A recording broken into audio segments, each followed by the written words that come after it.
बिस्मिल्लाहिर्रहमानिर्रहीम। अस्सलाम वालेकुम स्टूडेंट्स। आज हम लेसन नंबर 9 माउंटेनियरिंग जिसका टाइटल है उसके एक्सरसाइज में हम सबसे पहले ओरल कम्युनिकेशन स्किल्स से रिलेटेड एक्टिविटी देखते हैं। Here is the activity related to tongue twisters. Tongue twisters वो होते हैं जिसमें कि किसी भी यानी अल्फाज को कहते हुए मुसलसल तेज़ी से अदा करते हुए ज़ुबान लड़खड़ा जाए तो उसको हम टंग ट्विस्टर बोलते हैं।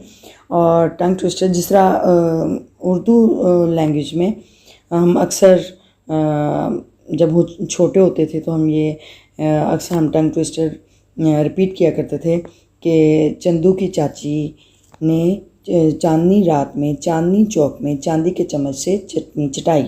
ठीक है, तो ये हम उर्दू में हम अक्सर ये टंग ट्विस्टर बोला करते थे, इसकी प्रैक्टिस किया करते थे एक दूसरे को। यानी हम कहते होते थे कि हम आप इसको रिवाइज़ करें, ठीक है, यानी कि आप इसको रिपीट करें तेज़ी से। तो वो इस तरह से जब तेज़ी से मुसलसल ऐसे अल्फाज जो तेज़ी से मुसलसल अदा करते रहने से ज़ुबान लड़खड़ा जाए तो उसको टंग ट्विस्टर बोलते हैं। ठीक है, यानी ज़ुबान एक तरह से वो ट्विस्ट करती है, मुड़ती है। ठीक है, तो इसलिए इनको टंग ट्विस्टर बोलते हैं। अच्छा, यहाँ पे टंग ट्विस्टर्स अक्सर ये जो टंग ट्विस्टर्स हैं ये एलिट्रेशन जो फिगर ऑफ स्पीच में एलिट्रेशन या एसोनेंस है उससे रिलेटेड ये होती हैं। एलिट्रेशन में ये होता है कि कोई भी जो sounds of beginning of words हैं उनकी या सेम लेटर होते हैं उनका इस्तेमाल होता है, यानी सेम लेटर का बार बार उसका यूज़ हो रहा होता है। और या फिर किसी भी वर्ड के आगाज़ के जो साउंड्स होती हैं वो सेम होती हैं, तो एलिट्रेशन में ये होता है। और इंसोनेंस में एसोनेंस में क्या होता है, एसोनेंस में ये होता है कि repetition of the same or similar vowel sounds, यानी कि जो वॉवल साउंड्स के जो वो हैं वो सिमिलर वॉवल साउंड्स होती हैं या फिर उनकी बार बार रेपिटेशन हो रही होती है। ठीक है, उनकी वर्ड्स के साथ रेपिटेशन हो रही होती है, फ्रेजेस में रेपिटेशन हो रही होती है या फिर सेंटेंसेस में। ठीक है, तो ये जो दूसरा एसोनेंस है इसमें वॉवल साउंड्स की रेपिटेशन हो रही होती है। और इलिट्रेशन में जो ज़्यादातर कह लें कि कंसोनेंट्स हैं उनकी बार बार रेपिटेशन हो रही होती है और उसके सेम लेटर्स होते हैं या फिर जो बिगनिंग ऑफ द वर्ड्स जो साउंड्स होती हैं वो सेम होती हैं, बार बार रिपीट हो रही होती हैं। ठीक है, तो ये तो उसकी एलिट्रेशन और एसोनेंस की डेफिनेशंस हो गई। अच्छा, यहाँ पे हम read the following tongue twisters, ये टंग ट्विस्टर्स को हमने रीड करना है। ये नंबर ए देखें, ये एसोनेंस से रिलेटेड है, इसमें वाउल्स की रेपिटेशन हो रही है। Good better best, never let it rest, till your good is better and your better best. ठीक है, इसका ये मतलब होता है अच्छा, बेहतर, बेहतरीन। नेवर लेट इट रेस्ट यानी कभी भी आपको आराम नहीं करने देते, यानी जब आप अच्छे से बेहतर और बेहतर से बेहतरीन की तरफ जाते हैं तो आपको कभी भी आराम करना नहीं मिलता। Till your good is better, जब तक कि आपका अच्छा जो है वो बेहतर ना हो जाए, एंड योर बेटर बेस्ट, और आपका बेहतर जो है वो बेहतरीन ना हो जाए। ठीक है, तो ये वाउल से एसोनेंस की एक्टिविटी है, तो ये उसका टंग ट्विस्टर है। अच्छा, ये बी है, Fanny Fetter found a fan, a fan found Fanny Fetter, but Fanny Fetter lost her fan and wept till she felt better. ठीक है, इसका मतलब ये हुआ Fanny Fetter found a fan, यानी Fanny Fetter एक नेम हो सकता है, यानी Fanny Fetter को एक फ़ैन मिला, उसका फ़ैन मिला, पंखा कह लें, पंखा मिला। A fan found Fanny Fetter, और एक पंखे को फैनी फेटर मिला। But Fanny Fetter lost her fan, लेकिन फैनी फेटर को उसने अपना जो है फ़ैन खो दिया। And wept till she felt better, और रोया जब तक वो बेहतर उसने महसूस ना किया। ठीक है, यानी फैनी फेटर एक शी यानी फीमेल जेंडर हो सकता है, तो वो कह रहा है कि एंड वेप्ट, और वो रोई टिल शी फेल्ट बेटर, जब तक उसने बेहतर महसूस ना किया। इसमें ये एलिट्रेशन है, इसमें आपने देखा होगा फैनी, फैटर, फैन, इसकी बार बार रेपिटेशन हो रही है, तो ये इसमें जो एलिट्रेशन है इसमें कंसोनेंट की रेपिटेशन हो रही है। इसमें सेम लेटर्स बार बार रिपीट हो रहे हैं, या वर्ड्स की बिगनिंग साउंड जो है वो सेम है। ठीक है।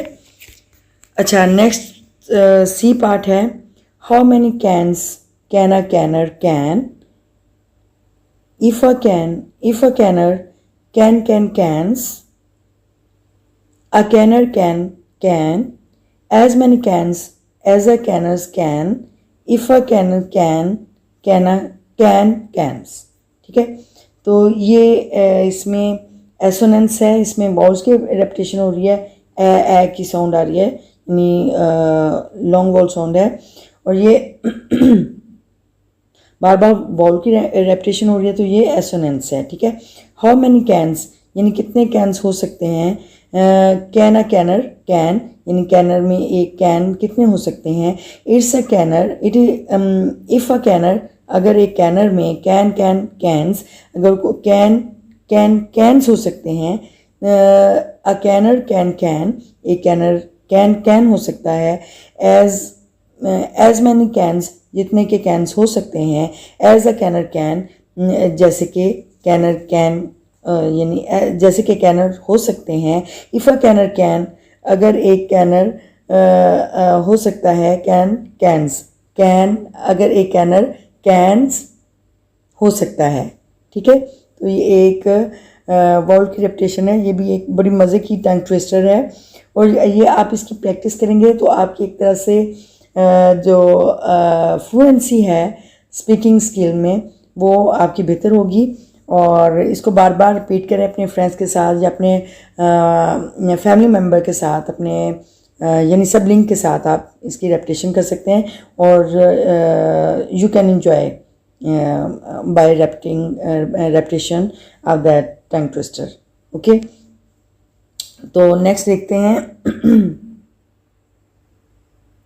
अच्छा, नेक्स्ट है रीडिंग स्किल्स। रीडिंग स्किल्स में है रीडिंग फॉर अंडरस्टैंडिंग में यानी कंप्रीहेंशन रीडिंग है। Right a contextual meanings of the words highlighted in the text, यानी टेक्स्ट में जो हाईलाइटेड जो नुमाया अल्फाज हैं, जली अल्फाज हैं, उनके हमने कंटेक्चुअल मीनिंग राइट करने हैं, यानी सियाको सबाक से रिलेटेड हमने मीनिंग्स राइट करने हैं, उनके मायने राइट करने हैं। And then compare the contextual meanings of the words with the given dictionary meanings, फिर हमने उनको कंटेक्चुअल मीनिंग्स को जो डिक्शनरी मीनिंग्स दिए हैं उसके साथ कंपेयर करना है, मुवाजना करना है। और फिर use the highlighted words of the text in sentences of your own, और फिर वो जो हाईलाइटेड वर्ड्स हैं उनको हमने अपने जुमलों में इस्तेमाल करना है। ठीक है, तो ये एक्टिविटी देखते हैं। So let's start.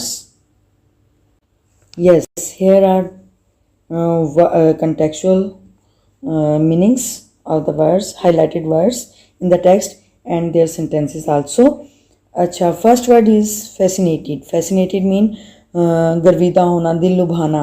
ठीक है, तो अट्रैक्टेड बाय किसी से अट्रैक्ट होना, मुतवज्जह होना। ठीक है, तो इसका सेंटेंस जो है, I fascinated to see the beauty of the garden, यानी मैं बाग की खूबसूरती को देखकर गर्विदा हुआ, या कह सकते हैं आप अट्रैक्ट हुआ, मुतवज्जह हुआ। ठीक है, I fascinated to see the beauty of the garden, या बाग की खूबसूरती ने मुझे बहुत दिल लुभाया। ठीक है, I fascinated to see the beauty of the garden. अच्छा, नेक्स्ट वर्ड है एक्स्ट्रा ऑर्डिनरी। एक्स्ट्रा ऑर्डिनरी का मतलब होता है गैर मामूली, वेरी अनयूजुअल, यानी गैर मामूली, बहुत स्पेशल। ठीक है, तो इसका सेंटेंस है, he has an extra ordinary qualities, यानी वो गैर मामूली सलाहियतें रखता है, या उसके पास बहुत गैर मामूली सलाहियतें हैं। ठीक है। अच्छा, नेक्स्ट वर्ड है रिस्क। रिस्क मीन खतरा, डेंजरस। ठीक है, ख़तरनाक, खतरा। अच्छा, इसका sentence we make a sentence such as risk factor is always involve in business, यानी कारोबार में रिस्क यानी ख़तरे का जो अंसर है वो हमेशा शामिल रहता है, ठीक है, वो हमेशा शामिल होता है। अच्छा नेक्स्ट वर्ड है कनकर। कनकर मीन फतह करना, गालिबाना, सर करना, ओवरकम गालिबाना, ट्रायम्फ कामयाबी, यानी किसी को गालिबाना, किसी पर गालिबाना मुकाबला करते हुए या किसी को नीचा दिखाते हुए उस पर गालिबाना फतह हासिल करना, ठीक है। तो इसका सेंटेंस होगा the climber conquer the peak, यानी को पैमाने चोटी को सर किया, पहाड़ की चोटी को सर किया, ठीक है।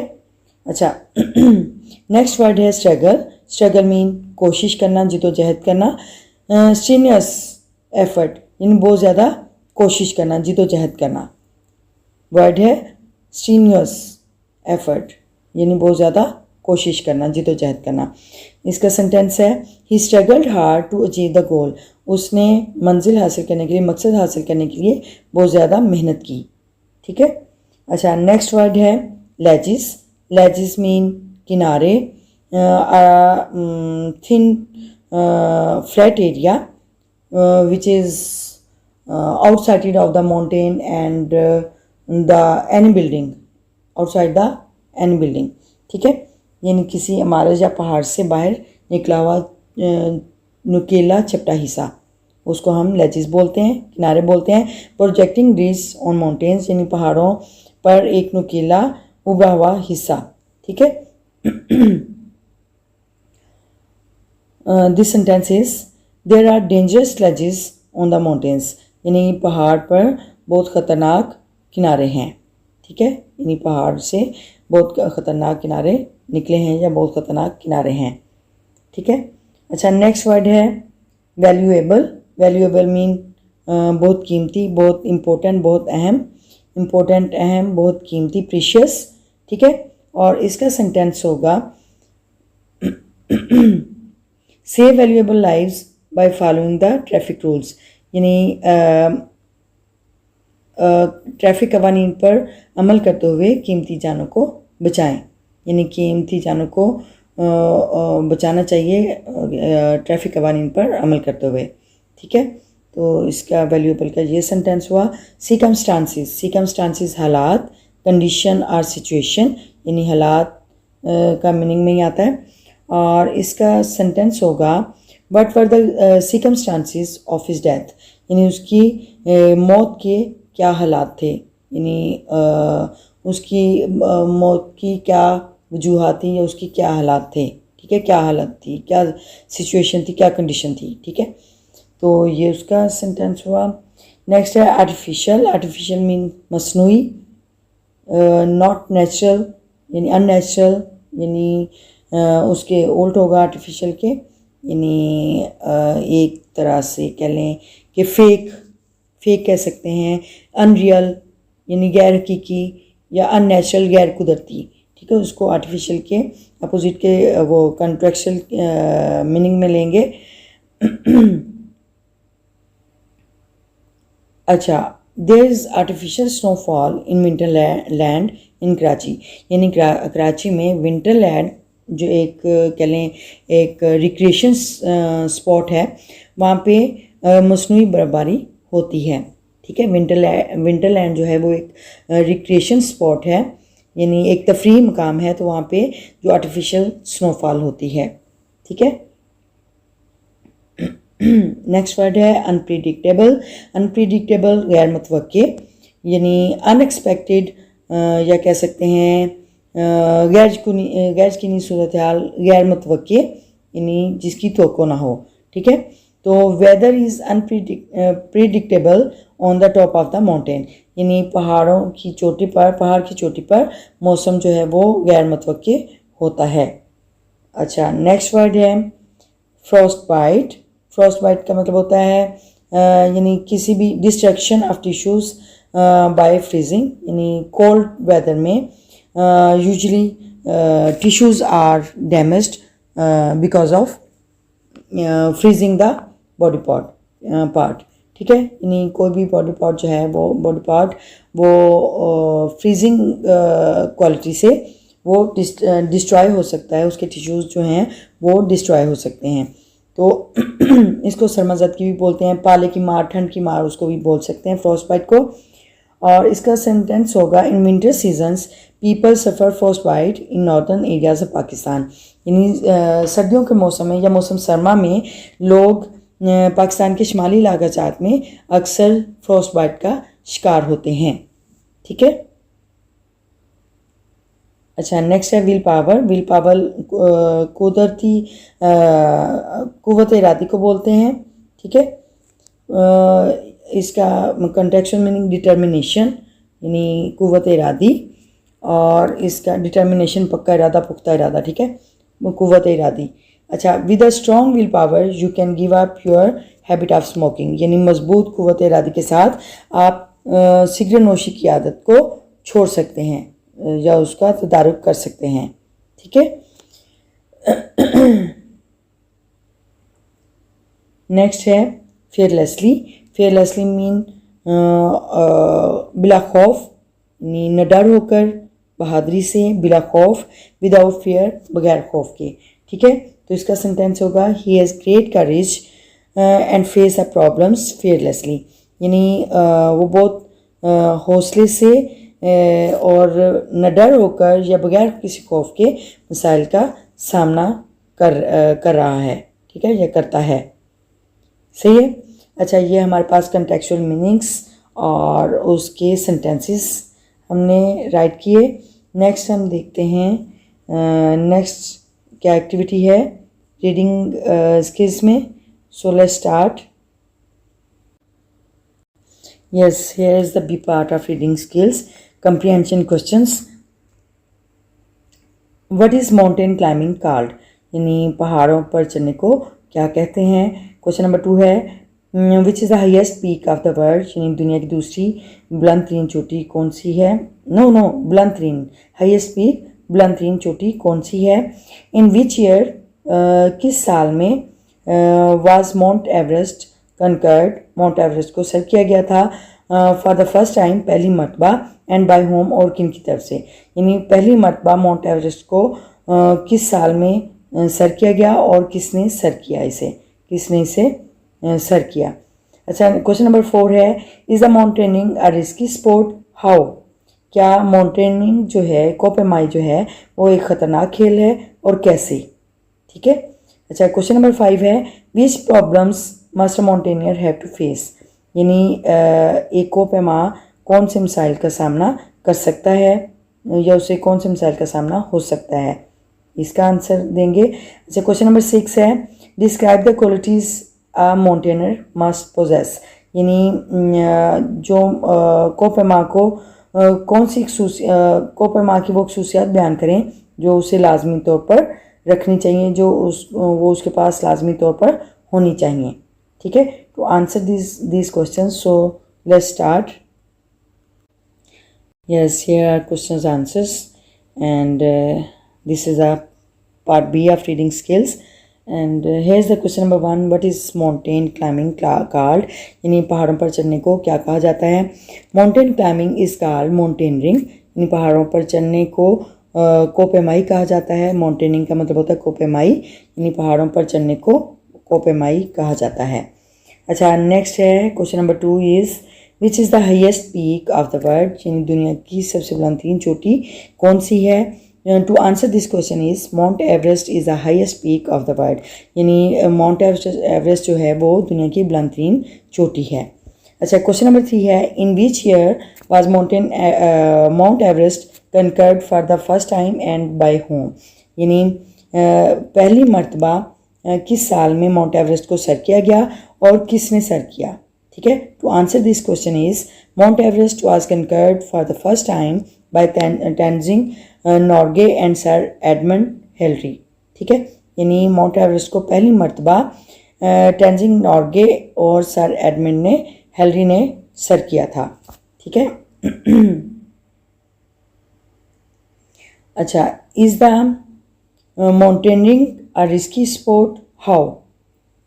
अच्छा, माउंटेनिंग जो है क्या ये रिस्की स्पोर्ट है, ख़तरनाक स्पोर्ट है, खेल है, ख़तरनाक खेल है, यानी कोपेमाई क्या कोपेमाई एक ख़तरनाक खेल है?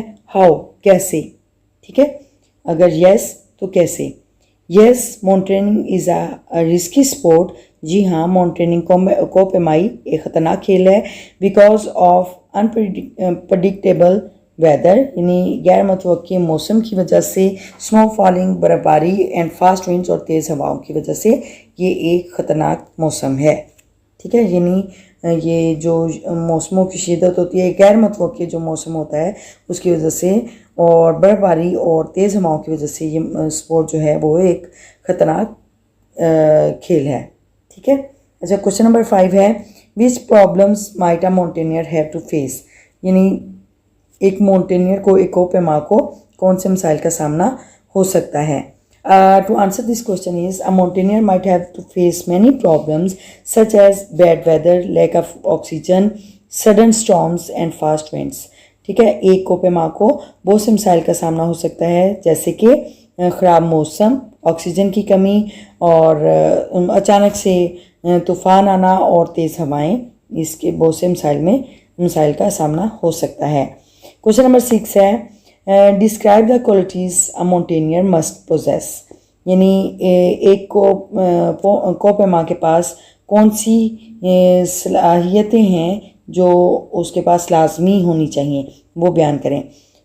तो so answer this question is, the mountaineer must have possess the qualities like he must be well aware, well trained and get through the mountaineering education as well and must have the knowledge about equipment and tools, ठीक है।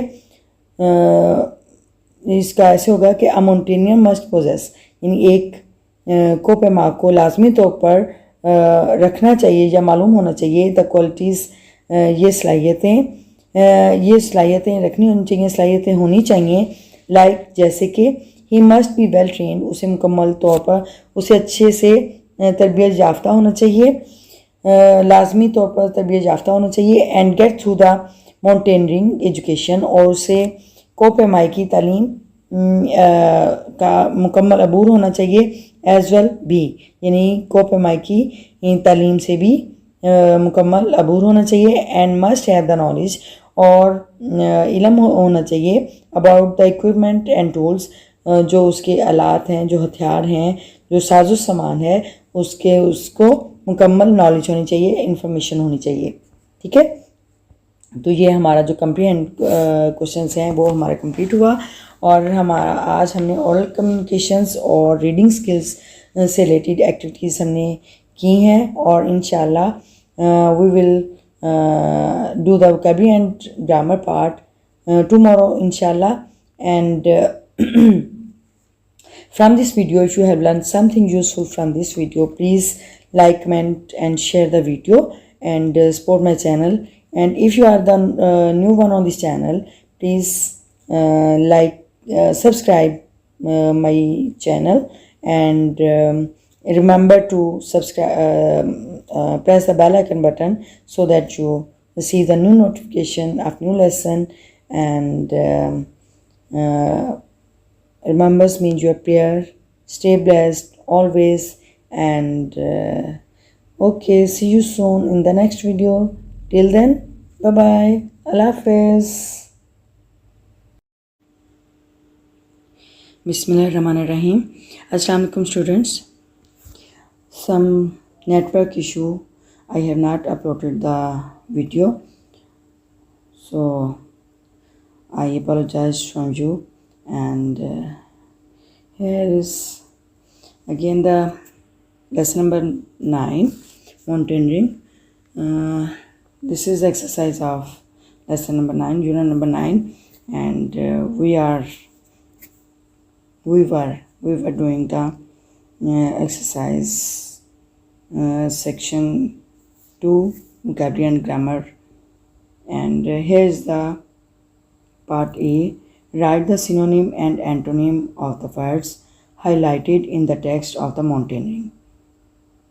Take help of a dictionary or thesaurus. यानी जो हमने text के highlighted words हैं, मॉन्ट्रेनिंग lesson के जो highlighted words हैं उनके हमने सिनोनिम और एंटोनिम राइट करने हैं और हेल्प ले सकते हैं डिक्शनरीज या थिसॉरस भी डिक्शनरी को बोलते हैं, लुगत को बोलते हैं, तो उससे आप हेल्प आउट कर सकते हो। तो ये मॉन्ट्रेनिंग के जो हाईलाइटेड वर्ड्स हैं उनके सिनोनिम और एंटोनिम देखते हैं। Let's start. Yes, here are synonym and antonym of highlighted words of Unit 9, mountaineering. Here is the word fascinated. Fascinated का मतलब होता है गर्विदा करना, लुभाना, ठीक है। तो इसका सिनोनिम वर्ड है डिलाइटेड, इंचांटेड। डिलाइटेड का मतलब यानी मसरूर कुन, खुशगवार असर डालना, इंचांटेड मसरूर कुन, ठीक है। और इसका एंटोनिम होगा, फैसिनेटेड का एंटोनिम है डिसइंचांटेड, यानी मायूसी के मीनिंग में आता है। अनइंटरेस्टेड यानी जिसमें के दिलचस्पी ना लेना, ठीक है। फैसिनेटेड किसी चीज़ का गिरविदा होना, किसी चीज़ में दिलचस्पी लेना, और इसका एंटोनिम है अनइंटरेस्टेड, किसी चीज़ में दिलचस्पी ना लेना, ठीक है। तो ये इसके फैसिनेटेड का सिनोनिम डिलाइटेड और इंचांटेड, और इसका एंटोनिम है डिसइंचांटेड और अनइंटरेस्टेड, ठीक है। अच्छा, नेक्स्ट वर्ड है एक्स्ट्रा ऑर्डनरी। एक्स्ट्रा ऑर्डनरी का मतलब होता है गैर मामूली, वेरी अनयूजुअल। सिनोनिम है वेरी अनयूजुअल और एंटोनिम है ऑर्डनरी यूजुअल। ऑर्डनरी मीन यानी आम सा, अनयूजुअल का मतलब होता है गैर मामूली, ठीक है। और ऑर्डनरी मामूली, एंटोनिम में आएगा मामूली, यूजुअल आम सा, ठीक है, मामूली सा। अच्छा, नेक्स्ट वर्ड है रिस्क। रिस्क का मतलब होता है ख़तरा। सिनोनिम है डेंजरस, स्कोटी, डेंजरस,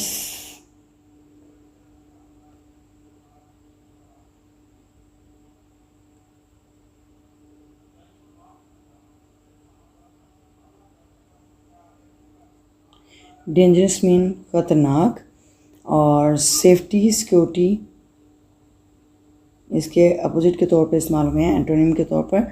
सेफ्टी का मतलब यानी हिफाजत से, तहफ़्फ़ुज़ के साथ, सिक्योरिटी हिफाजत से, तहफ़्फ़ुज़ से, ठीक है। ये रिस्क के एंटोनिम है। रिस्क वर्ड ख़तरा और उसके एंटोनिम है सेफ्टी, सिक्योरिटी। अच्छा, नेक्स्ट वर्ड है कनकर। कनकर का मतलब फतह करना, सर करना। इसका सिनोनिम जो है डिफीट, शिकस्त देना, यानी किसी को शिकस्त देकर फतह हासिल करना, ये सिनोनिम में आता है। और इसका एंटोनिम होगा लॉस। लॉस मीन खो देना, ठीक है। लॉस खो देना, किसी चीज़ को हार जाना, कोई चीज़ हासिल ना कर सकना, ठीक है। उसको ये उसमें आएगा कनकर के अपोजिट में, ठीक है। अच्छा, नेक्स्ट वर्ड है स्ट्रगल। स्ट्रगल मीन कोशिश करना, सख्त मेहनत करके कोशिश करना, अटैम्प्ट कोशिश करना, इसका सिनोनिम है। और इसका लेज़ीनेस इसका अपोजिट है, यानी एंटोनिम है लेज़ीनेस, कोशिश करना और सुस्ती, ये इसका अपोजिट है स्ट्रगल का, ठीक है। नेक्स्ट है लेजिस। लेजिस मीन किनारा, कोई भी किनारा, पर्त, तह, ठीक है। और इसका सिनोनिम है रिज। रिज का मतलब होता है कोई नुकीला हिस्सा, कोई निकला हुआ हिस्सा। और इसका जो अपोजिट है वो डिच है, ठीक है। रिज किनारा और रिज उसका अपोजिट है, यानी गड़ा, खोदा हुआ कोई नीची चीज़, यानी कनकेव। अगर कोई एक कन्वेक्स है तो उसके अपोजिट में आएगा कनकेव, ठीक है। इस तरह जो दूसरा लेज है इसका अपोजिट है डिच, ठीक है। नेक्स्ट वर्ड है वैल्यूएबल। वैल्यूएबल कीमती, और इसका सिनोनिम है प्रेशियस, कीमती, वर्ती, कीमती, यानी बहुत काबिल कोई चीज़, ठीक है। कीमती कोई बहुत अहम शय, ठीक है। और इसका अपोजिट क्या होगा, वर्थलेस, यानी नाकाबिल, यानी कि उसके काबिल ना होना, ठीक है। तो ये इसका अपोजिट है। नेक्स्ट वर्ड है सिकमस्टेंसेस।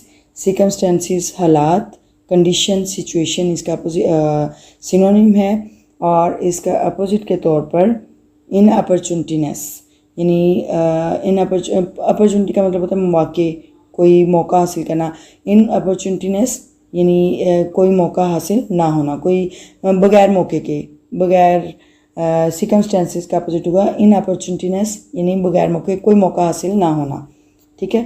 तो ये इसका अपोजिट है। नेक्स्ट वर्ड है आर्टिफिशियल, मसनूई। इसका सिनोनिम है अननेचुरल यानी गैर कुदरती, यानी मैन मेड, आर्टिफिशियल, मसनूई, नॉट नेचुरल, ठीक है, यानी कुदरती ना हो, इंसान के हाथ का बना हुआ हो, या मसनूई, ठीक है, यानी कुदरत की तरफ से ना हो, उसको आर्टिफिशियल बोलते हैं। और इसका अपोजिट होगा नेचुरल, कुदरती, सिंपल है, यानी दूसरा आर्टिफिशियल, नेचुरल। अच्छा, नेक्स्ट है अनप्रिडिक्टेबल। अनप्रिडिक्टेबल का मतलब होता है गैर मुतवक्को, यानी जिसकी तवक्को ना हो कोई चीज़। इसका सिनोनिम होगा अनफोर्सीन, अनफोर्सीएबल, यानी पहले से ना देखने के काबिल, यानी जो पहले से हम कोई चीज़ फोरकास्ट कर लेते हैं या पहले से प्रेडिक्ट कर लेते हैं, वो चीज़ ना करने के काबिल होना, ठीक है। अनफोर्सीएबल यानी ना देखने, पहले से ना देखने के काबिल। और इसका अपोजिट होगा प्रिडिक्टेबल, यानी किसी चीज़ की हम पेश भी नहीं कर सकते हैं, उसको पहले से अंदाज़ा लगा सकते हैं, उसको हम प्रिडिक्टेबल बोलेंगे, ठीक है।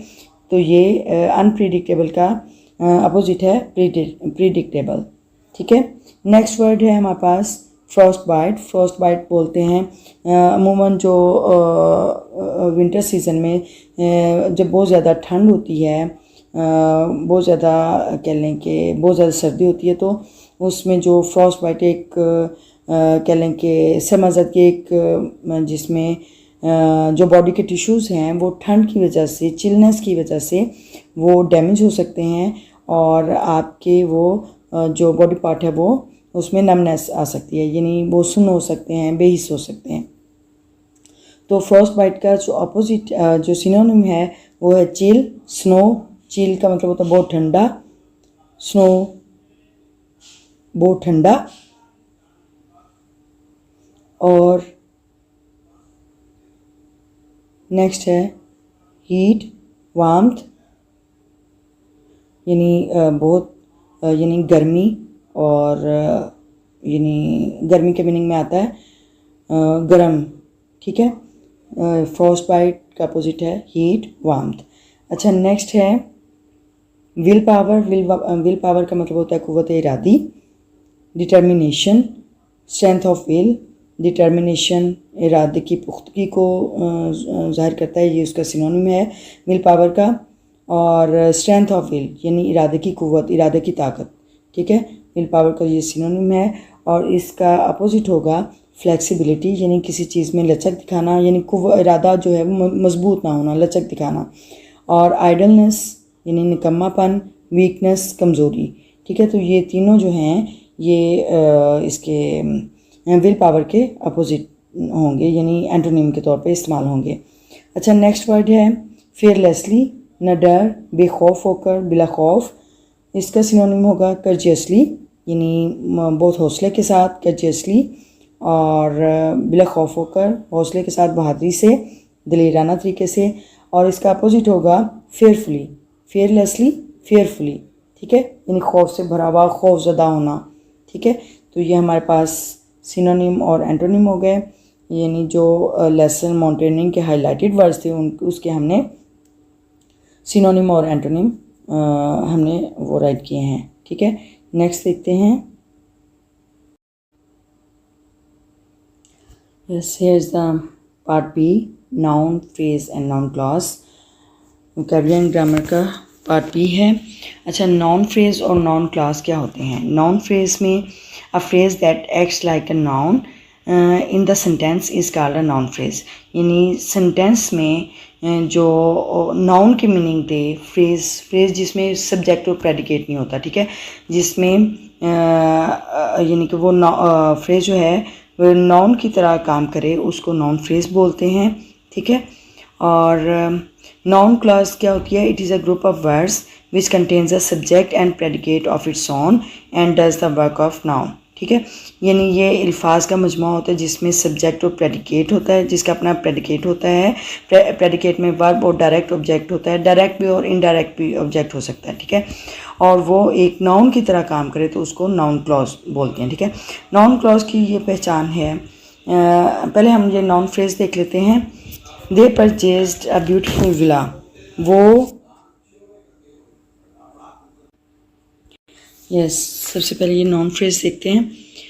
दे परचेज्ड अ ब्यूटीफुल विला, आपको एग्जाम्पल से समझ आ रही होगी। अ ब्यूटीफुल विला ये नाउन फ्रेज है। नाउन फ्रेज में जिसमें सब्जेक्ट और प्रेडिकेट ना हो, सिर्फ यानी अधूरी एक बात की गई हो, जिसमें कंप्लीट बात ना हो, ठीक है, उसको फ्रेज बोलते हैं।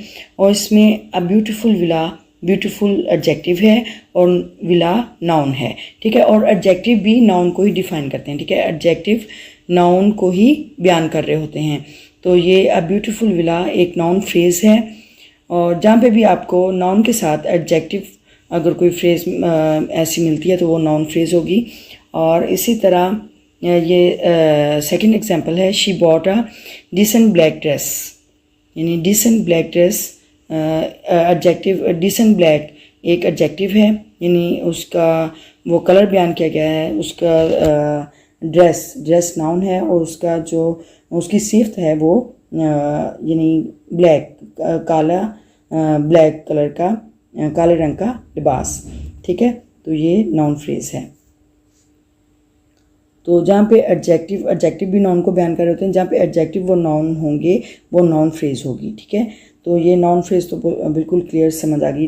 नेक्स्ट हम देखते हैं नाउन क्लॉज। अच्छा, नाउन क्लॉज की पहचान ये है कि सबसे पहले तो ये सबऑर्डिनेट क्लॉज होगी, यानी एक सेंटेंस में, एक कंप्लीट सेंटेंस में ये सबऑर्डिनेट क्लॉज के तौर पे इस्तेमाल होगी और उसको हम जो नाउन के मीनिंग में नाउन के तौर पे काम करेगी उसको हम नाउन क्लॉज बोलेंगे। और ये आमतौर पे इसमें जो सबऑर्डिनेट कंजक्शंस इसमें समटाइम्स यूज़ हो रहे होते हैं तो उसको नाउन क्लॉज बोलते हैं।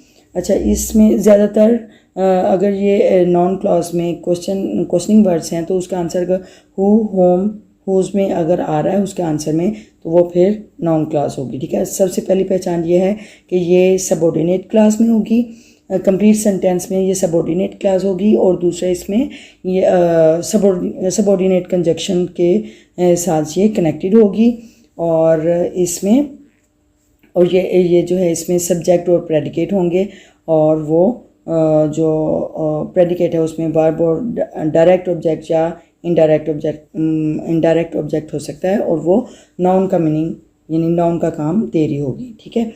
यहाँ पे है number 1, for example, I fear I shall fail, मुझे डर है कि मैं फेल हो जाऊँगा, ठीक है। यहाँ पे सब्जेक्ट जो है आई, फियर वर्ब के तौर पे इस्तेमाल हुआ है। और नेक्स्ट सबऑर्डिनेट क्लास में आई सब्जेक्ट है, शैल फेल वर्ब और ऑब्जेक्ट, ठीक है। मैं फेल हो जाऊंगा, तो ये नाउन क्लास है, ठीक है। सबऑर्डिनेट क्लास है और ये नाउन क्लास है, नाउन का मीनिंग दे दिया है। अच्छा, नेक्स्ट है I thought it would be a fine day. I thought मैंने सोचा, it would be a fine day ये एक अच्छा दिन होगा। आई थॉट, आई सब्जेक्ट है, thought verb, it would be a fine day, it subject है, would be verb, fine day object, ठीक है। तो ये नाउन का मीनिंग दे रही है, नाउन क्लास है। अच्छा, नेक्स्ट है example number 3, she saw that the clock had stopped, उसने देखा कि क्लॉक जो है वो रुक चुका था। तो यहाँ पे शी सब्जेक्ट है, सॉ वर्ब और द क्लॉक सब्जेक्ट है, हैड स्टॉप्ड वर्ब और ऑब्जेक्ट है, ठीक है, वर्ब है यानी इसमें वो नाउन के बारे में बता रहे हैं। तो ये एग्जाम्पल्स। अच्छा, in the given examples the noun clauses are acting as an object, subject और कॉम्प्लीमेंट, ठीक है। यानी जो नाउन क्लॉज हैं वो ऑब्जेक्ट के तौर पे काम करती है। ये देखे ना, शी सा सब्जेक्ट वर्ब और उसको जो नाउन क्लॉज है वो उसके सेंटेंस के, इन एक सेंटेंस में सब्जेक्ट वर्ब और ऑब्जेक्ट होता है। तो जो नाउन क्लॉज है वो सेंटेंस के ऑब्जेक्ट के तौर पे काम कर रही है और या फिर सब्जेक्ट के तौर पर भी बाज़-औक़ात सब्जेक्ट और कम्प्लीमेंट के तौर पर भी काम कर सकती है नाउन क्लॉज। ठीक है, तो नेक्स्ट देखते हैं।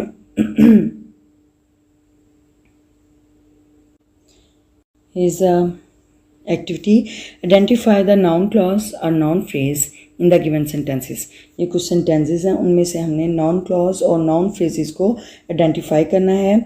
नाउन क्लॉजेस को जैसे कि आपको पता है उसमें सबऑर्डिनेट क्लॉज होगी और वो सबऑर्डिनेट कंजक्शन के साथ कनेक्टेड होगा, और उसमें जो नाउन क्लॉज है वो सेंटेंस के ऑब्जेक्ट के तौर पे काम करेगी या फिर सब्जेक्ट या कम्प्लीमेंट के तौर पर भी वो काम कर सकती है। अच्छा, नेक्स्ट जो नाउन फ्रेज़ है वो हमेशा नाउन से पहले एडजेक्टिव होगा तो वो नाउन फ्रेज़ होगी, और उसमें एडजेक्टिव जो है वो भी नाउन के बारे में ही बता रहा होता है, इन्फॉर्मेशन दे रहा होता है। तो यहाँ पे हम देखते हैं no one knows when he will come, कि कोई नहीं जानता वो कब आएगा। No one knows, no one subject है, knows verb, when he will come ये उसके ऑब्जेक्ट के तौर पे काम इस्तेमाल हुआ है, तो ये नाउन क्लॉज है। ठीक है, यानी ये पूरा एक सब्जेक्ट है, सेंटेंस है जिसमें नो वन सब्जेक्ट है, knows verb, when he will come ये उसके ऑब्जेक्ट के तौर पे काम इस्तेमाल हुआ है। ठीक है, तो ये नाउन है। अच्छा, नेक्स्ट है no one knows the time of his coming, कोई नहीं जानता the time of his coming उसके आने का वक्त। ठीक है, तो यहाँ पे no one knows the time of his coming, the time of his coming यहाँ पे ये नॉन क्लॉज नहीं है, ये एक अधूरी बात है, टाइम ऑफ हिज कमिंग उसके आने का वक्त। ठीक है, तो ये जो फ्रेज़ जिसमें कोई अधूरी बात हो, कंप्लीट सेंस ना दे, वो कोई कंप्लीट मीनिंग ना दे, तो उसको हम फ्रेज़ बोलते हैं। तो यहाँ पे टाइम ऑफ हिज कमिंग ये एक नाउन फ्रेज़ है। अच्छा, नेक्स्ट है she heard that he had succeeded, उसने सुना कि वो कामयाब हो चुका है, यानी गर्ल है, उसने सुना कि वो कामयाब हो चुका था। अच्छा, तो ये है शी हैड, शी सब्जेक्ट है, head verb, that he had succeeded. ठीक है, दैट कंजक्शन वर्ड है, ही हैड सक्सीडेड कि वो कामयाब हो चुका था, ये ऑब्जेक्ट के तौर पे इस्तेमाल हो रहा है, उसके साथ शी हेड के साथ इसके ऑब्जेक्ट के तौर पे इस्तेमाल हो रहा है, तो ये नाउन क्लॉज है। अच्छा, नेक्स्ट है she had of his success, उसने उसकी कामयाबी के बारे में सुना। ऑफ हिज सक्सेस यानी हम नहीं जानते कि उसकी कामयाबी क्या, उसकी कामयाबी एक अधूरी बात है, तो ये एक नाउन फ्रेज है। ठीक है, तो नेक्स्ट है दे विल नेवर नो, वो कभी नहीं जानेंगे, वाई ही सक्सीडेड कि वो कैसे क्यों कामयाब हुए। ठीक है, तो यहाँ पे वाई ही सक्सीडेड उनके ऑब्जेक्ट के तौर पे इस्तेमाल हो रहा है। दे विल नेवर नो यानी यहाँ पे दे सब्जेक्ट है और will never know helping verb और प्रिंसिपल वर्ब है, और उसके ऑब्जेक्ट के तौर पर वाई ही सक्सीडेड इस्तेमाल हुआ है, तो ये एक नाउन क्लॉज है। अच्छा, नेक्स्ट है दे विल नेवर नो, वो कभी नहीं जानेंगे the reason of his success, उसकी कामयाबी की वजह, यानी ये एक अधूरी बात है, the reason of his success. ठीक है, तो ये एक नाउन फ्रेज है। ठीक है, अच्छा, हमेशा याद रखें नाउन फ्रेज और नाउन क्लॉज में कि नाउन फ्रेज जो है वो एक अधूरी बात होगी, और नाउन क्लॉज जो है वो एक कह लें कि सबऑर्डिनेट क्लॉज होगी, एक कंप्लीट सेंटेंस में सबऑर्डिनेट क्लॉज होगी। ठीक है, तो जो सबऑर्डिनेट क्लॉज होगी वो उसके जो सब्जेक्ट और वर्ब के साथ ऑब्जेक्ट के तौर पे काम करेगी। ठीक है, तो उम्मीद है कि आपको नाउन क्लॉज और नाउन फ्रेज के बारे में डिफरेंस पता चल गया होगा। अगर फिर भी आपको कोई चीज़ समझ नहीं आई तो आप बिला झिझक आप मुझसे without any hesitation you can ask, I will reply you, and this is all. Next we see the direct and indirect object, indirect speech, ये डायरेक्ट और इनडायरेक्ट स्पीच के हवाले से है नेक्स्ट पार्ट। और डायरेक्ट यानी इनडायरेक्ट आप पहले भी आप इसके बारे में जान चुके हैं कि डायरेक्ट जो है यानी डायरेक्ट कोई बात करना जिसमें कोई भी बात जो है वो इन्वर्टेड कॉमास में या कोटेशन मार्क में बयान की जाती है, यानी किसी थर्ड पर्सन की बात करना और वो थर्ड पर्सन को या कह लें कि फर्स्ट पर्सन को थर्ड पर्सन के हवाले से बात करना उसको इनडायरेक्ट कहते हैं, और जो थर्ड पर्सन को फर्स्ट पर्सन के हवाले से बात करेंगे तो वो डायरेक्ट होगा। ठीक है। अच्छा, यहाँ पे कुछ रूल्स हैं, rules for changing direct speech into indirect. ठीक है। यहाँ पे है जब हम डायरेक्ट से इनडायरेक्ट में चेंज करते हैं सेंटेंसेस को तो उसके कुछ रूल्स हैं। अगर वो डायरेक्ट स्पीच जो है वो सिंपल पास्ट टेंस में होगी, for example he said I visited Kashmir last year, कि उसने कहा मैंने पिछले साल कश्मीर की सैर की, तो इसको सिंपल पास्ट टेंस को चेंज करेंगे पास्ट परफेक्ट टेंस में। ठीक है। He said that he had visited Kashmir the previous year. ठीक है, लास्ट ईयर प्रीवियस ईयर में चेंज हो जाएगा, और आई विजिटेड ये सिंपल पास्ट टेंस है, ये पास्ट परफेक्ट टेंस में चेंज हो जाएगा, ही हैड विजिटेड। ठीक है, और इसमें प्रोनाउंस भी चेंज होंगे। ज़ाहिर जब इनडायरेक्ट स्पीच में हम राइट करेंगे तो प्रोनाउंस का चेंज होगा। ठीक है, तो इसकी मैं अलग से वीडियो भी डालूंगी डायरेक्ट एंड इनडायरेक्ट स्पीच की, उसमें प्रोनाउंस की चेंजिंग, टेंसेस की चेंजिंग, और जो मॉडल जो वर्ब्स हैं उनकी चेंजिंग। ये जो 3-4 रूल्स हैं वो सारे मैं एक ही उसमें वीडियोस में आपको ये डाल दूँगी। ये यहाँ पे थोड़ा स्टेप बाय स्टेप बताया गया है, मैं आपको सारी एक ही वीडियो में डायरेक्ट एंड इनडायरेक्ट स्पीच की एक ही वीडियो में आपको इंशाल्लाह जल्दी मैं अपलोड करूँगी। ठीक है। अच्छा, नेक्स्ट है अगर डायरेक्ट स्पीच जो है वो पास्ट परफेक्ट टेंस में होगी तो उसको इनडायरेक्ट में चेंज करते हुए पास्ट परफेक्ट टेंस में ही सेम एज इट इज़ रहने देंगे। ठीक है। For example he said they had finished the work when I arrived, यानी उसने कहा वो अपना काम ख़त्म कर चुके थे जब मैं पहुंचा। ही सेड दैट सिंपल यानी इन्वर्टेड कॉमास हटा के फिनिश रिमूव करके हम सिंपल दैट लगा के वैसे का वैसे सेंटेंस रहने देंगे। ही said that they had finished the work when he arrived. ठीक है, सिर्फ प्रोनाउन का चेंज हुआ है, और वो प्रोनाउन का चेंज तो ज़ाहिर होगा जब इनडायरेक्ट स्पीच में करेंगे। ठीक है, तो जो फर्स्ट पर्सन प्रोनाउन है वो थर्ड पर्सन में चेंज हुआ है, व्हेन ही अराइव्ड। ठीक है। अच्छा, नेक्स्ट है अगर डायरेक्ट स्पीच जो है वो पास्ट कंटिन्यूअस टेंस में होगी तो उसका जो इनडायरेक्ट स्पीच है वो पास्ट परफेक्ट कंटिन्यूअस टेंस में होगी। ठीक है। For example he said I was driving when the accident occurred, यानी जब एक्सीडेंट हुआ मैं ड्राइविंग कर रहा था। ठीक है। He said that he had been driving when the accident occurred, उसने कहा जब एक्सीडेंट हुआ तो वो ड्राइविंग कर रहा था। ठीक है, तो वो पास्ट परफेक्ट कंटिन्यूअस टेंस में चेंज हो जाएगा, यानी कि आई वाज ड्राइविंग है तो वो ही हैड बीन ड्राइविंग हो जाएगा। ठीक है। अच्छा, नेक्स्ट है यहाँ पे कुछ सेंटेंसेस दिए हुए हैं, हमने उसको चेंज करना है the following sentences into indirect form of speech. Indirect form of speech में देखते हैं ये फर्स्ट सेंटेंस है, ये डायरेक्ट फॉर्म है। ठीक है। My brother said to me I did not go out at the weekend, यानी मेरे भाई ने मुझसे कहा कि मैं वीकेंड पे यानी हफ्ते के इख्तिताम पर मैं बाहर नहीं गया। ठीक है। नंबर 2 है आमिना सेड, आमिना ने कहा my friends and I went to the museum yesterday, मेरे दोस्त और मैं कल म्यूज़ियम गए। ठीक है, यानी एक डायरेक्ट जैसे उस बंदे ने कही हो बात वो वैसे की वैसे बयान कर देना, वो डायरेक्ट स्पीच है। ठीक है। नंबर 3 है Hamid said to me, Hamid ने मुझसे कहा I was waiting for the bus when you arrived, कि जब आप पहुँचे तो मैं बस का इंतज़ार कर रहा था। ठीक है, ये डायरेक्ट स्पीच है, और डायरेक्ट स्पीच की हमेशा ये पहचान होती है कि वो इन्वर्टेड कॉमास के अंदर लिखा जाएगा, कोटेशन मार्क में लिखा जाएगा। ठीक है।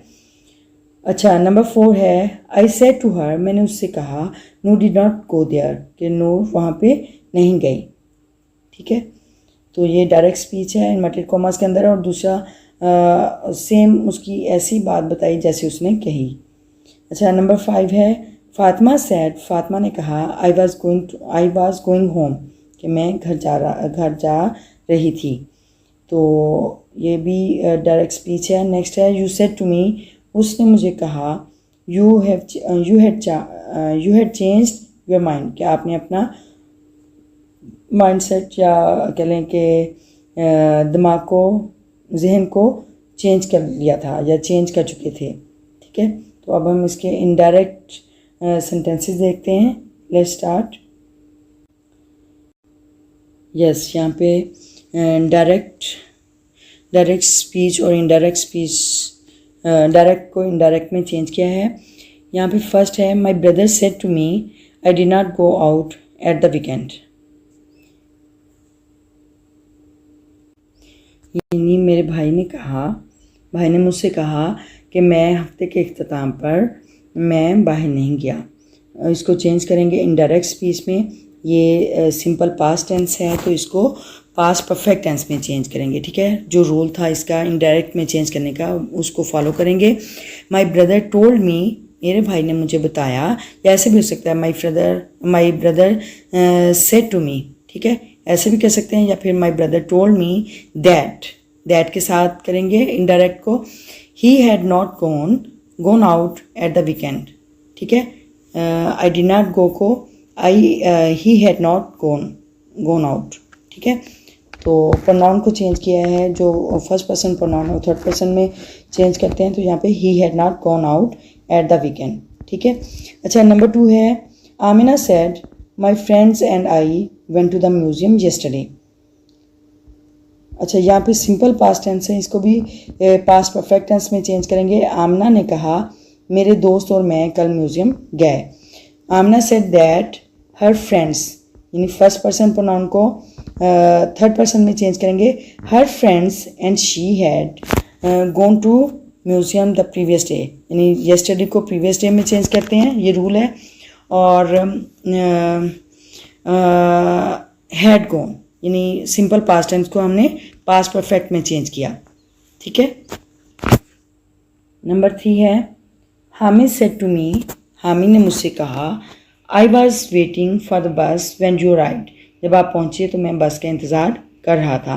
Hamid told me that, Hamid ने मुझे बताया कि ही हैड बीन वेटिंग, कि वो इंतज़ार कर रहा था। यानी उसमें इनडायरेक्ट में चेंज करते हुए फर्स्ट को थर्ड पर्सन में चेंज करेंगे।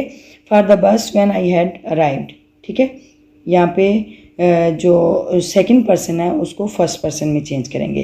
ठीक है, सेकंड पर्सन को फर्स्ट पर्सन में और फर्स्ट पर्सन को थर्ड पर्सन में चेंज करेंगे। ये रूल है प्रोनाउंस को चेंज करने का। ठीक है, अच्छा नंबर 4 है, I said to her Noor did not go there, मैंने उसे कहा कि नूर वहाँ पे नहीं गई। ये भी सिंपल पास्ट टेंस है, इसको भी चेंज करते हुए सिंपल पास्ट टेंस को पास्ट परफेक्ट टेंस में चेंज करेंगे। I told her that Noor had not gone there. ठीक है, कि had not gone there past perfect tense में चेंज किया है। अच्छा नंबर 5 है, Fatima said I was going home, Fatima ने कहा मैं घर जा रही थी।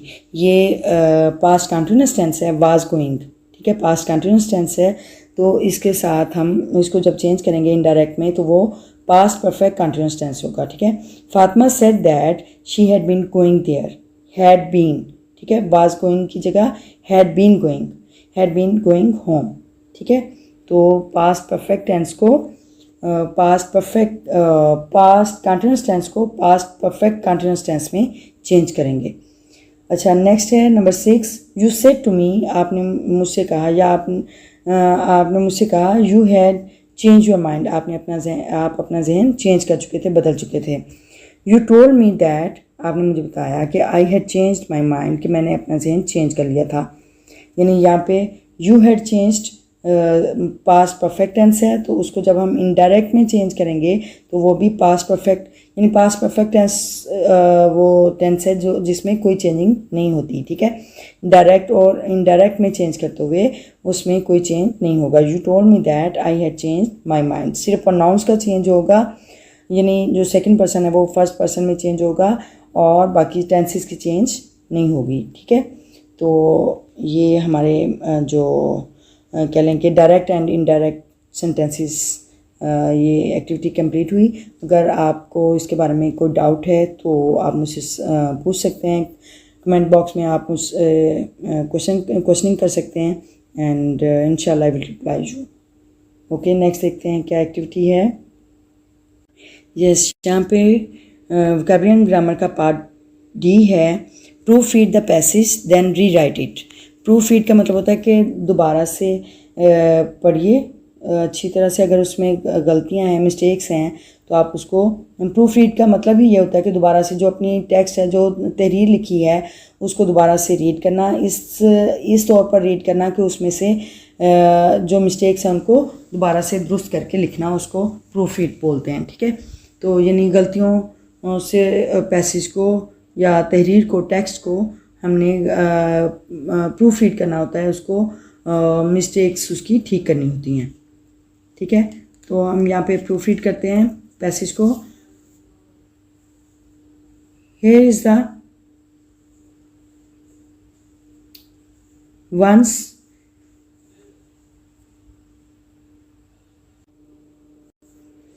yes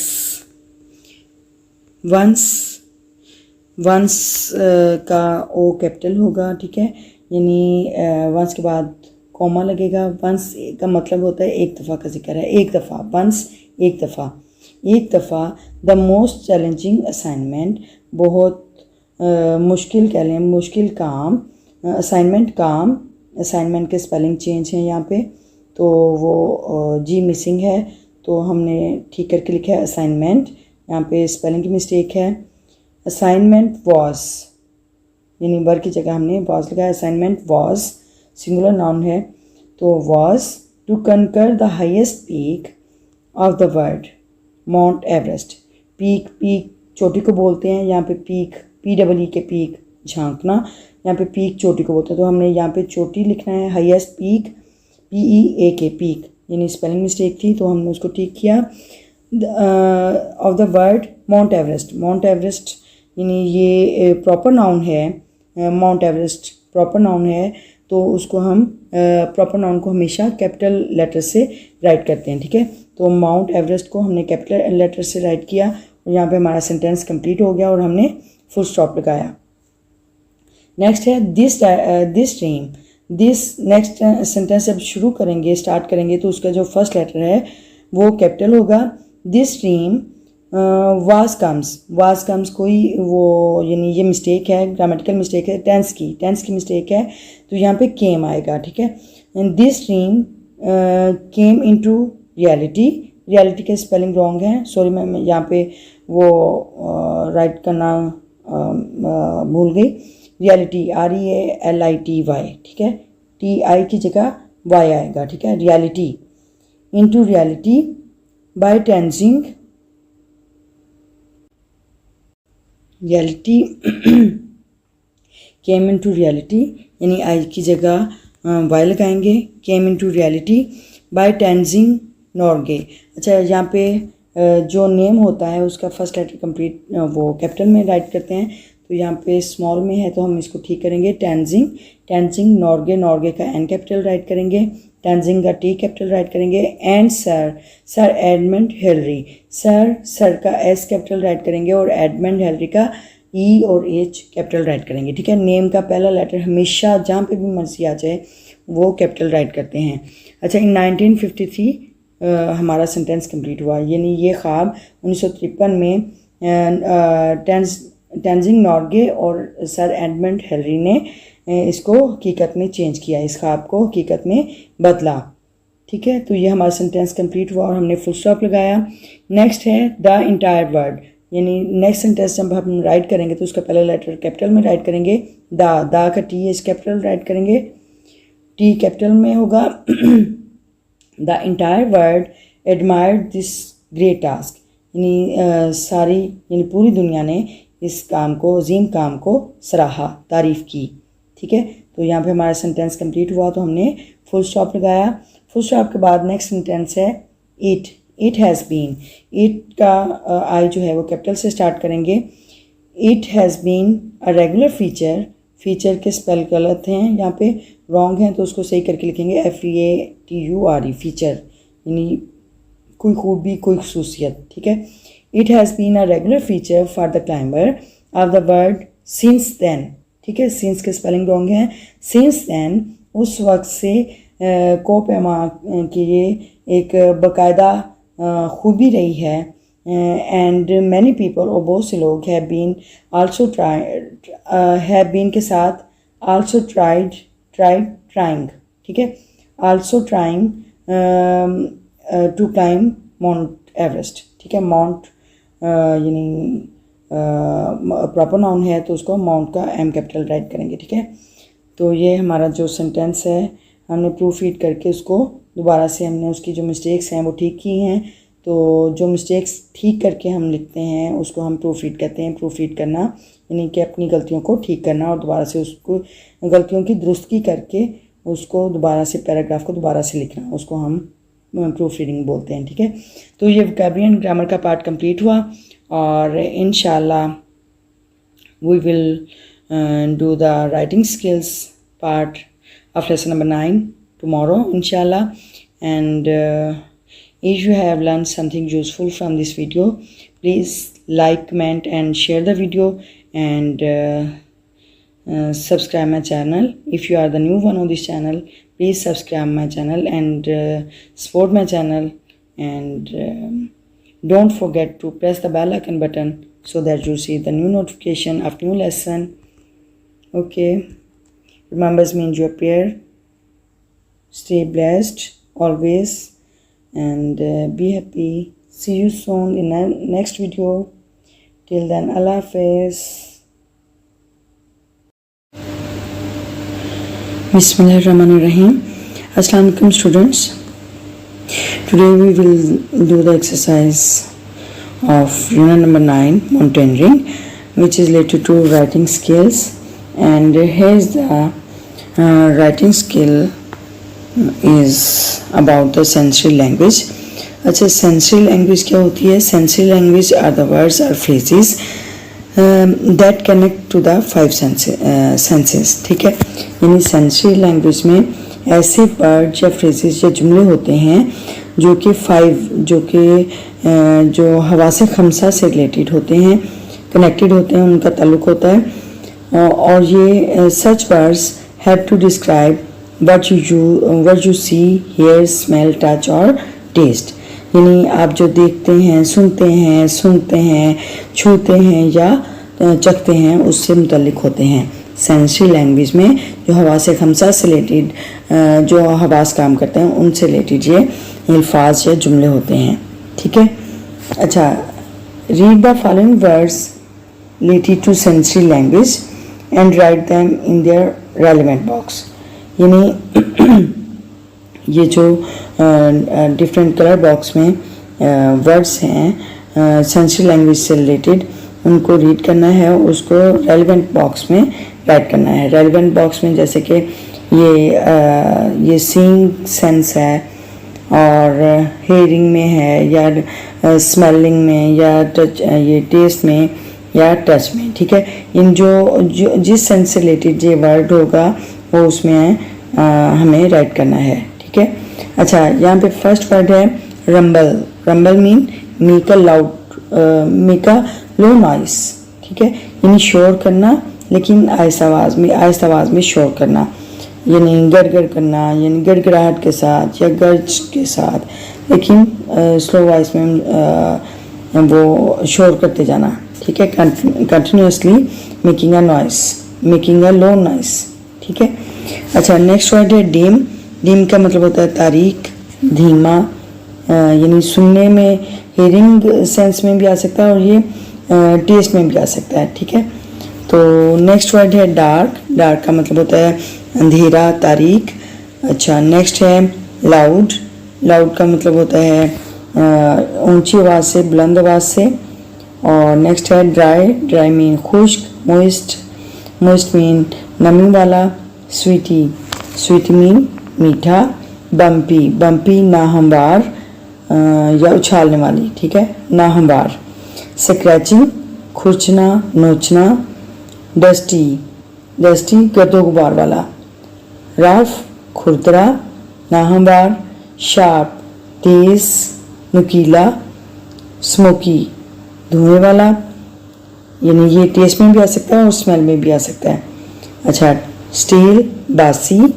स्क्रीच मतलब चीखना, स्क्रीमिंग करना, ठीक है, चीखना।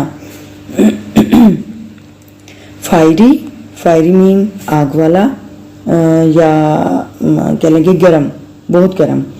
क्रूक्ड, मुड़ा हुआ, नॉट स्ट्रेट यानी सीधा नहीं, मुड़ा हुआ।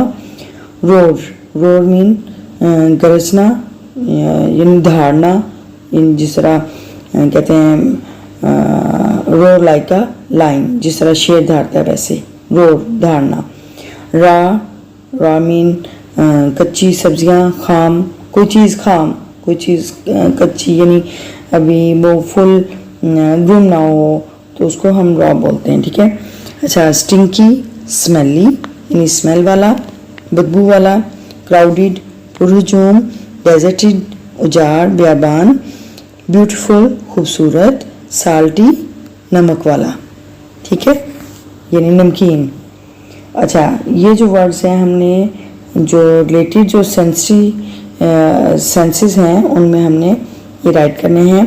अच्छा, ये सीइंग सेंस में देखें, सबसे पहले डीम, डीम का मतलब होता है धीमा और तारीख, ये इसका ताल्लुक यानी देखने से है, तो डीम में सीइंग सेंस में राइट करेंगे।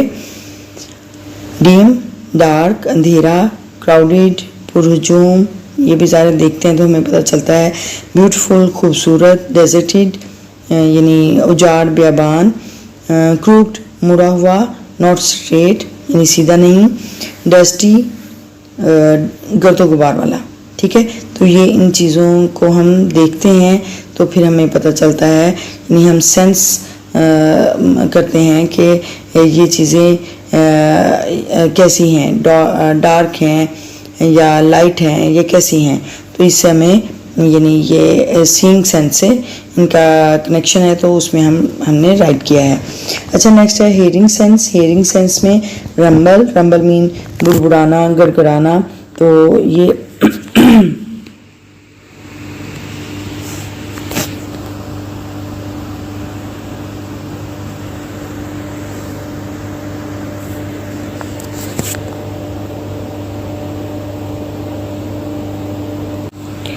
यस, हेयरिंग सेंस में रंबल मीन बुड़बुड़ाना या गड़गड़ाना, यानी मुंह में बुड़बुड़ाना, मुसलसल लो वॉइस में शोर करते जाना। लाउड, बुलंद आवाज़ से चीखना, बोलना। या स्क्रीच, स्क्रीच मीन चीखना, स्क्रीमिंग करना। और रोर, दहाड़ना। शार्प, तेज़, तेज़ वॉइस में, शार्प वॉइस में, ठीक है। तो ये इसका जो कनेक्शन है वो हेयरिंग से होता है, हेयरिंग सेंस से, तो उसमें हमने राइट किया है। नेक्स्ट है स्टिंकी, स्टिंकी मीन स्मेली, बहुत स्मेल वाला, बदबू वाला। स्मोकिंग, स्मोकिंग नो, यहाँ पे ये कंपोजिंग की मिस्टेक है, स्मोकी, स्मोकी मीन धुएं वाला। ये स्मेल हमें आती है धुएं की, तो ये उसमें करेंगे स्मेलिंग में, सेंस में। और स्टेल, बासी, यानी कि रात यानी खाना जो बचा हुआ, या बासी यानी देर से पड़ा हुआ खाना जो स्मेल कर जाता है, जिसमें बदबू आ जाती है खाने में, या उससे हम स्मेल करके हमें पता चल जाता है, ठीक है। तो ये स्टिंकी, स्मोकी, स्टेल, ये दूसरा स्मेलिंग सेंस से कनेक्शन रखते हैं, तो इसलिए हमने उधर राइट किया है। अच्छा, नेक्स्ट है स्वीटी, यानी टेस्ट सेंस में स्वीटी, मीठा। सॉल्टी, स्मोकी, धुएं वाला, यानी जब हम बारबेक्यू करते हैं तो उसका टेस्ट डिफरेंट होता है, तो वो स्मोकी टेस्ट में भी आ सकता है। स्टेल, बासी, यानी हम चख के भी बता सकते हैं कि ये बासी है या फ्रेश है। रॉ, कच्ची, खामाल, खाम चीज़। फायरी, गरम, ठीक है। तो ये हम टेस्ट करके हम ये चीज़ें, इन चीज़ों के बारे में बता सकते हैं। अच्छा, नेक्स्ट है टच सेंस में। टच सेंस में ड्राई, ड्राई का हम बता सकते हैं कि खुश्क है या वेट है। मोइस्ट, नमी वाला।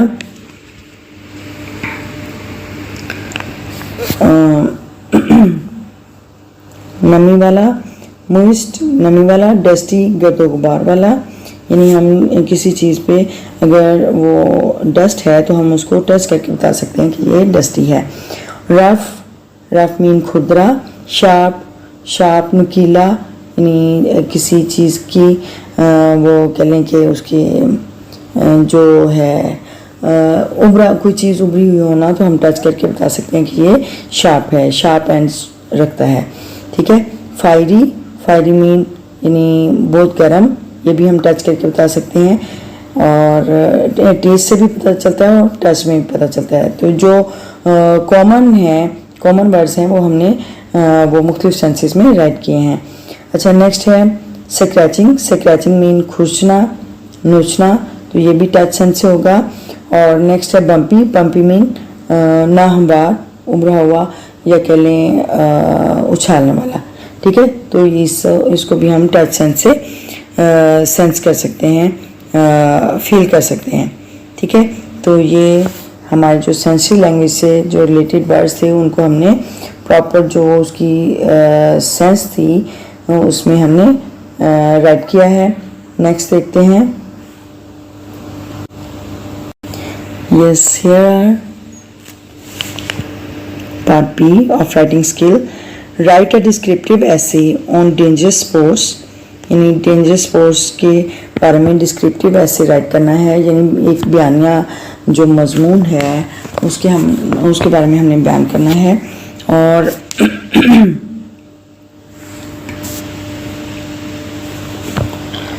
The given mind map will help you to write a cohesive piece of writing.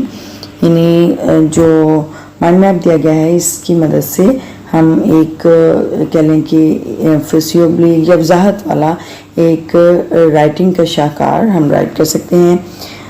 Try to use the sensory words, यानी हम सेंसरी वर्ड यूज़ कर सकते हैं। अच्छा, यहाँ पे जो माइंड मैप है टॉपिक आइडिया है डेंजरस स्पोर्ट्स के मुतालिक, तो वो हमने उसके मुतालिक राइट करना है। सबसे पहले हम इंट्रोडक्शन, यानी उसका इंट्रोडक्शन देंगे, यानी डेंजरस स्पोर्ट्स का इंट्रोडक्शन देंगे। तो उसमें हम बताएंगे कि different place are played all over the world. तो उसमें जो कुछ जो some games are dangerous sports, तो उसका इंट्रोडक्शन देंगे कि कौन कौन सी जो गेम्स हैं वो डेंजरस होती हैं, ठीक है। तो उसके बारे में बताएंगे।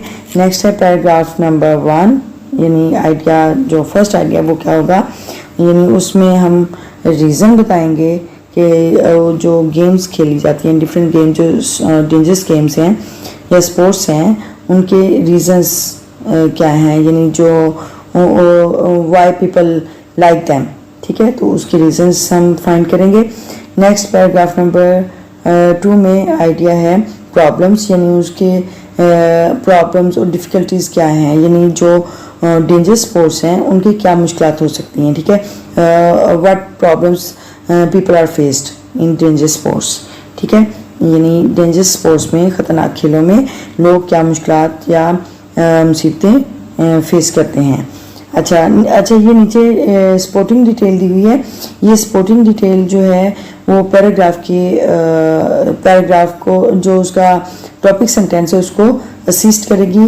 तो इसके बारे में बस ये हम राइट कर सकते हैं कि जो भी हम नेक्स्ट सेंटेंसेस राइट करेंगे वो उसको सपोर्ट कर रहे होंगे, ठीक है। अच्छा, नेक्स्ट पैराग्राफ नंबर 3 है।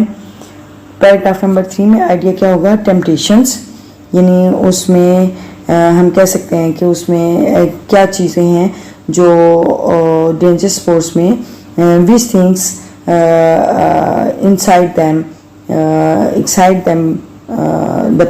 excite the people to play the dangerous sports। ये कौन सी ऐसी चीज़ें हैं जो लोगों को डेंजरस स्पोर्ट्स खेलने के लिए उकसाती हैं। अच्छा, नेक्स्ट है पैराग्राफ नंबर 4। यानी पैराग्राफ नंबर 4 में आइडिया उसका क्या यानी क्या आइडिया होगा, उसमें क्या सोच, क्या थिंकिंग होगी। तो उसमें है ट्रेनिंग एंड एजुकेशन, यानी जब हम बात करते हैं किसी डेंजरस स्पोर्ट्स की तो उसके बारे में हम बता सकते हैं कि जो लोग डेंजरस स्पोर्ट्स खेलते हैं उसको they must be prepared with training, proper training and get the education regarding the subject, ठीक है। तो ये हम ट्रेनिंग और एजुकेशन से रिलेटेड बात करेंगे। अच्छा, ये स्पोर्टिंग डिटेल्स में उसी के बारे में जो सेंटेंसेस होंगे वो उसको टॉपिक सेंटेंस को सपोर्ट कर रहे होंगे, ठीक है। उसी चीज़ के बारे में बता रहे होंगे, डिस्क्राइब कर रहे होंगे। अच्छा, नेक्स्ट है कंक्लूजन। कंक्लूजन में they are permitted in under supervision, यानी जो भी डेंजरस स्पोर्ट्स हैं कंक्लूड करेंगे कि वो जो हैं उनकी इजाज़त दी जाए निगरानी में खेलने की, ठीक है। दे आर परमिटेड, यानी उनको खेला जाए निगरानी, किसी की निगरानी में उनको खेला जाए, ठीक है। तो ये हम एक जो डिस्क्रिप्टिव ऐसे है उसको हम राइट करते हैं। लेट्स सी द ऐसे। Yes, here is the descriptive ऐसे डेंजरस स्पोर्ट्स, ठीक है। डेंजरस स्पोर्ट्स में ख़तरनाक खेलें जिसका टाइटल है। अच्छा, देयर आर मैनी स्पोर्ट्स, बहुत सी खेलें हैं which are played in all over the world, जो कि पूरी दुनिया में खेली जाती हैं। But some sports are dangerous like skating, paragliding, rock climbing, boxing and bull riding, big wave surfing and auto racing, ठीक है। ये लेकिन कुछ खेलें ख़तरनाक होती हैं, जैसे कि स्केटिंग। स्केटिंग का मतलब होता है बर्फ पर फिसलना, ठीक है। यानी स्केटिंग में एक शूज़ के नीचे या एक बोर्ड के नीचे व्हील्स होते हैं, या फिर ब्लेड लाइक वो एक पॉइंटेड वो कह लें कि एक ब्लेड की माने वो उभरा हुआ होता है, तो उसकी मदद से हम स्केटिंग करते हैं। पैराग्लाइडिंग में ये होता है कि एक पैराशूट होता है जिसमें वो ग्लाइडिंग का मतलब होता है कि मुसलसल मूव करते रहना बगैर किसी एफर्ट के, ठीक है। यानी वो जो भी पीपल वो उसको पैराग्लाइड करते हैं, पैराग्लाइडिंग स्पोर्ट्स में हिस्सा लेते हैं, उसमें वो उनकी अपनी कोई एफर्ट नहीं होती। वो जिस तरह एक हॉट बैलून है या पैराशूट ग्लाइडिंग है, उसमें वो उनकी अपनी कोई एफर्ट नहीं होती और वो पैराशूट या हॉट बैलून काम कर रहा होता है और वो मूव कर रहे होते हैं। नेक्स्ट है रॉक क्लाइंबिंग जैसे माउंटेनियरिंग यानी कोपेमाई करना, उसमें ये डेंजरस स्पोर्ट है। बॉक्सिंग भी एक डेंजरस स्पोर्ट्स है, इसमें भी यानी इंजरीज का ख़तरा होता है। जो लोग ये स्पोर्ट्स खेलते हैं और उनको इंजरीज होती हैं बहुत ज़्यादा, तो इसलिए ये डेंजरस स्पोर्ट्स है। एंड बुल राइडिंग का मतलब होता है बुल के ऊपर, यानी जो बैल या भैंसे होते हैं उनके ऊपर आप सवारी करते हो और उनको आप मजबूती से पकड़ के वो आपको गिराने की कोशिश करता है और आप गिरते हो तो आपको ये इसमें ज़्यादातर हेड इंजरीज की बहुत ज़्यादा रिस्क होता है, ठीक है। नेक्स्ट है बिग वेव सर्फिंग में ऐसे होता है कि वो समंदर में या दरिया में किसी भी यानी पॉन्ड में बहुत ज़्यादा वेव्स जो हैं उनको बहुत ज़्यादा उसको हाई उसमें पिच पे वेव्स को किया जाता है और फिर उसके ऊपर कह लें कि उसकी मुखालिफ सिमत में स्विमिंग की जाती है। तो ये बिग वेव सर्फिंग उसको उस स्पोर्ट्स का नेम है। उसमें भी अक्सर औकात जो प्लेयर्स हैं या जो खेलने वाले लोग हैं उनकी डेथ हो जाती है, तो ये भी ख़तरनाक खेल है। देन है एंड ऑटो रेसिंग में यानी किसी भी गाड़ी की रेसिंग करना, यानी उसके बहुत ज़्यादा कह लें कि दौड़ में हिस्सा लेना। तो ये जो ऑटो रेसिंग होती है इसमें भी जान जाने का ख़तरा होता है। अक्सर बाज़ औक़ात गाड़ियों में आग लग जाती है इंजन हीट अप होने की वजह से, तो इसमें भी ये नहीं कि वो ख़तरा होता है कि जान जा सकती है, तो ये भी एक डेंजरस स्पोर्ट है। अच्छा, नेक्स्ट सेंटेंस है, यानी ये इसमें तो हमने बता दिया कि ये डेंजरस स्पोर्ट्स हैं। दे आर डेंजरस, ख़तरनाक हैं, ये ख़तरनाक हैं। But still people like this games, लेकिन फिर भी लोग इन गेम्स को स्पोर्ट्स को पसंद करते हैं। They are attracted to dangerous sports, वो ख़तरनाक खेलों की तरफ अट्रैक्ट होते हैं, मुतवज्जे होते हैं। They like to take risk, वो ख़तरा मोल लेना पसंद करते हैं। मीट द चैलेंजेस, और मुकाबला यानी मुकाबलाती खेलों को पसंद करते हैं, यानी मुकाबला करते हैं। And have a deep sense of satisfaction, और उन्हें बहुत ज़्यादा ये इन खेलों में हिस्सा लेने से बहुत ज़्यादा सुकून या इत्मीनान मिलता है। अच्छा, in another reason for liking the dangerous sport, dangerous sports को या ख़तरनाक खेलों को पसंद करने की एक दूसरी बड़ी वजह ये है, there is a fame and financial reward, यानी एक शोहरत या एक माली जो इनाम है और उसका एक नशा होता है, यानी उसमें माली यानी मनी एलिमेंट है वो बहुत ज़्यादा होता है।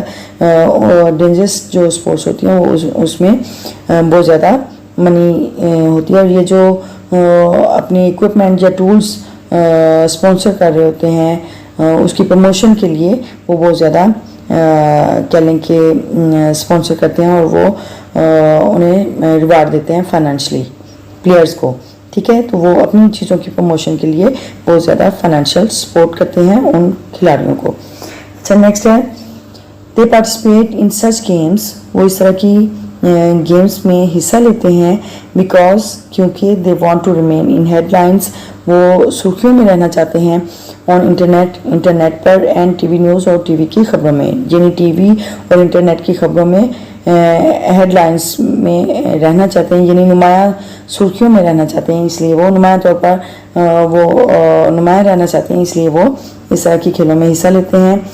Both financial rewards and the fame are the reasons to play dangerous sports, यानी दोनों यानी माली जो मदद होती है या फिर जो माली इनाम होता है और शोहरत होती है, वो दोनों असबाब हैं ख़तरनाक खेलों को खेलने के लिए दोनों वजूहात होती हैं।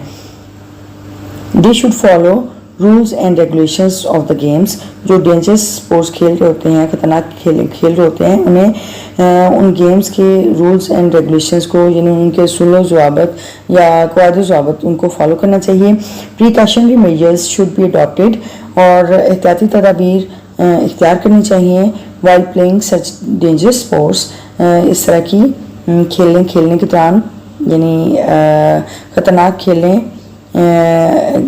खेलते हुए हमें एहतियाती तदाबीर इख्तियार करनी चाहिए।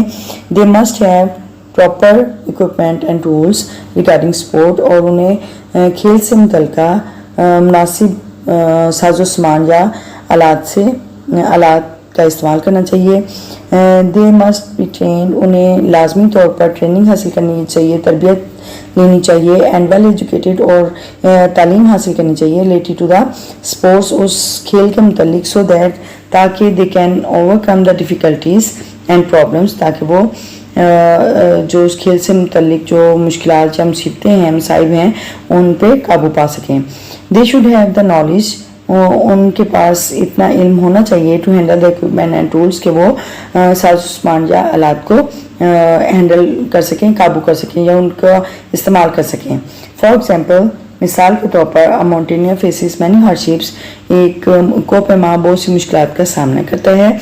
If he has proper knowledge and education, अगर उसके पास एक मुनासिब इल्म और एजुकेशन होगी, तालीम होगी, he would be tackle the problems, तो वो मिसाइल से आसानी से निबट आजमा हो सकता है, निबट सकता है।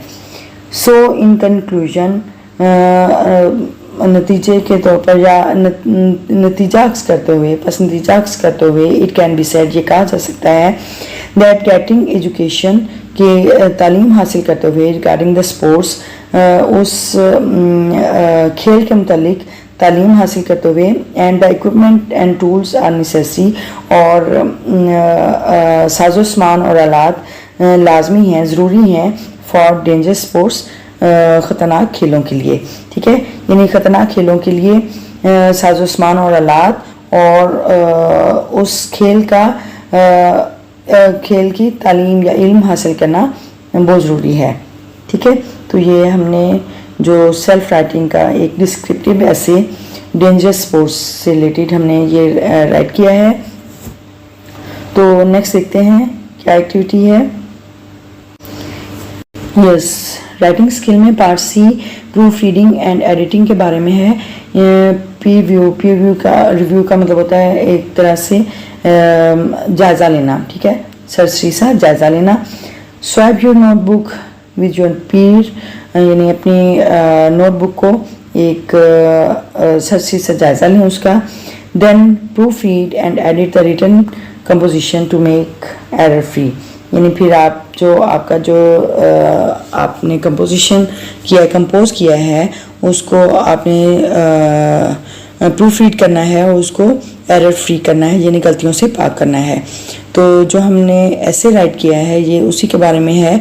तो हम जो ऐसे राइट कर चुके हैं तो उसको अगर हम दोबारा से हम उसको पढ़ें, उसमें कोई हमें कोई मिस्टेक मिलती है तो अब उसको हम दोबारा से एडिट करके उसको ठीक करके जब हम दोबारा राइट करते हैं तो उसको हम प्रूफ रीड या एडिटिंग बोलते हैं और एडिटिंग बोलते हैं। तो ये एक्टिविटी हम उसमें कर चुके हैं। तो ये हमारा जो एक्टिविटी है ये डन हो चुकी है, ठीक है। तो ये हमारा राइटिंग स्किल से रिलेटेड जो पार्ट है वो कंप्लीट हुआ। And from this video you have learned much more, and if you have learned something useful, please like, comment and share the video. And if you are the new one on this channel, please subscribe my channel and support my channel. And don't forget to press the bell icon button so that you receive the new notification, new lesson. Remembers me in your prayer. I wish may you blessed always, and see you soon in the next video. Till then, Allah Hafiz.